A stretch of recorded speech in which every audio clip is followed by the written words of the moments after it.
et le matériel nécessaire pour réaliser des feuilles de cire. Donc un gaufrier à cire avec différentes tailles de cellules. Celle-ci c'est du 5,4 mm, la cellule d'ouvrière. Donc faire bien attention à la commande. Nous on a choisi l'original, donc la marque PUF, PU2F, fabriquée en Autriche, pour exactement le même prix que les copies chinoises. Donc voilà, il n'y a pas de raison de se priver. C'est du matériel de précision.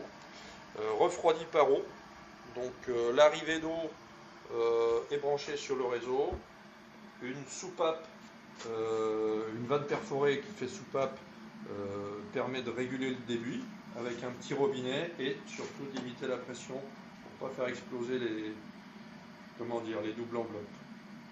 À l'autre extrémité, un tuyau vert permet de rejet du trop-plein, donc il y a une circulation continue d'eau, ça ne nécessite pas un gros débit d'eau. Et pas de problème, aucune température, aucun branchement, c'est que de la mécanique.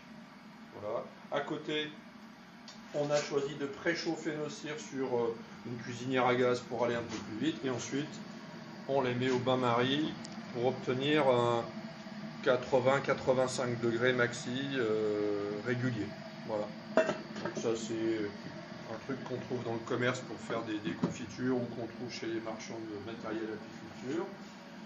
Un thermomètre pour vérifier la température du bain-marie et de la cire. Un niveau pour vérifier que la machine est parfaitement de niveau dans le sens latéral. Donc, dans l'autre sens, il y a une pente évidente qui permet à la cire de s'écouler d'abord vers le fond et ensuite d'être ramenée vers le devant lorsqu'on rabat le couvercle. Voilà. Une douche d'un bon gabarit. Voilà. Là, à 1 cm du bord, on a une feuille. Donc, il faut quand même de la cire pour faire une feuille. Une raclette qui va permettre de décoller le surplus de cire qui se forme sur le devant et vous allez voir ensuite comment ça fonctionne.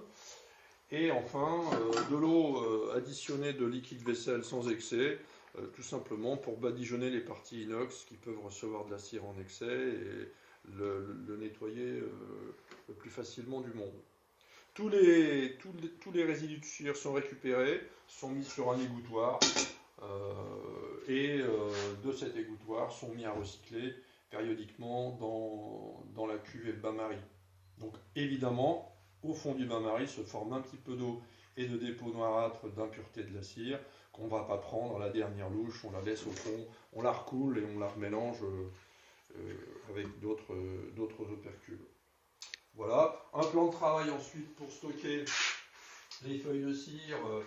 Voilà, nous, alors le fabricant donne 60 à l'heure maximum. Nous, on arrive à 40-50 à l'heure sans trop de soucis. Ce qui est une bonne performance quand on veut faire les feuilles de cire chez soi.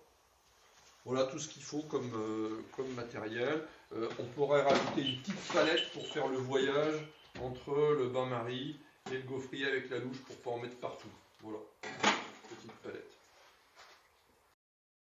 De la cire qui doit être aux alentours de 80. Voilà, ici on est un peu au-dessus.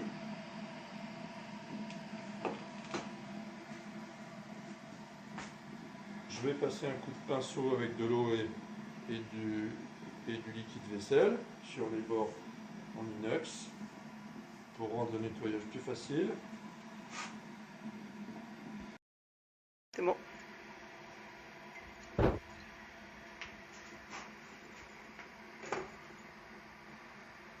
Je dose de la cire, on appuie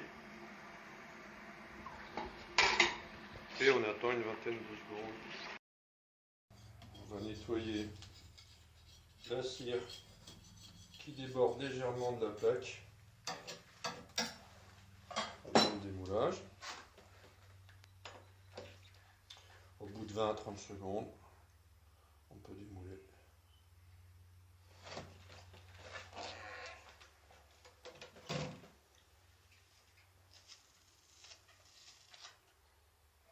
Voilà. Et les feuilles sont empilées